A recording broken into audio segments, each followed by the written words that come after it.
సింగరేణి నైని బొగ్గు టెండర్ల విషయంలో రాష్ట్ర ప్రభుత్వం కోరితే సిబిఐ విచారణకు కేంద్రం సిద్ధంగా ఉందని బీజేపీ రాష్ట్ర అధ్యక్షుడు ఎన్ రామచంద్రరావు తెలిపారు. గత బీఆర్ఎస్ ప్రభుత్వ కాలం నుంచి ఇప్పటి వరకు జరిగిన అక్రమాలపై సిబిఐతో దర్యాప్తు జరపాలని బీజేపీ డిమాండ్ చేస్తుందన్నారు. గురువారం పార్టీ రాష్ట్ర కార్యాలయంలో రామచంద్రరావు అధ్యక్షతన పదాధికారుల సమావేశం జరిగింది. ఇందులో ప్రధానంగా రాష్ట్ర కమిటీల పనితీరు, సభ్యులకు అప్పగించిన బాధ్యతలతో పాటు 4 నెలల పార్టీ కార్యకలాపాలను సమీక్షించారు. రానున్న మున్సిపల్ ఎన్నికల సందర్భంగా పార్టీ ఆధ్వర్యంలో చేపట్టాల్సిన కార్యక్రమాలపై విస్తృతంగా చర్చించారు.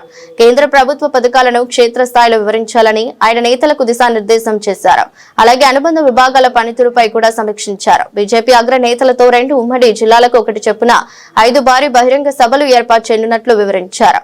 గతంలో దావోస్ పర్యటనకు వెళ్లిన సమయంలో సీఎం రేవంత్ రెడ్డి ప్రకటించిన పెట్టుబడులు ఎక్కడ పెట్టారో, ఎంతమందికి ఉద్యోగాలు లభించాయో అనే విషయాలు ప్రజలకు తెలపాలన్నారు.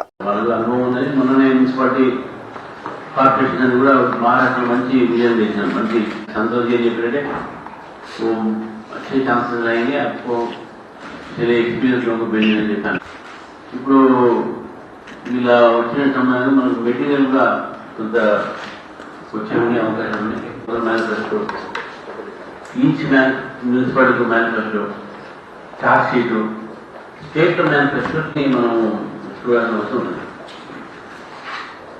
ఇది కాక ఇప్పుడు మనకు మీ దృష్టిలో వచ్చినటువంటి పాయింట్స్ ఉంటాయి. మనకు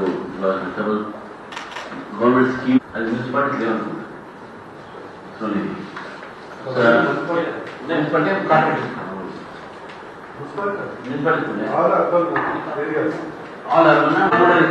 మీరు పోతారు కాబట్టి ఆ ఏరియాతో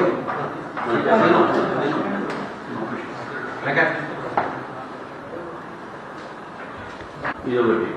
తర్వాత ఏంటంటే ఇక్కడ స్టేట్ ఆఫీస్ వార్డు, ఈ వార్డులో ఒక ఎలక్షన్ మేనేజ్మెంట్ కమిటీ ఇవన్నీ దీనికోసం state election management committee, state finance committee, అది ఆల్ ఇండియా కాబట్టి లోకల్ గా ఎలక్షన్ మేనేజ్మెంట్ కమిటీ తయారు చేయాలి, ఇది చేయాలి.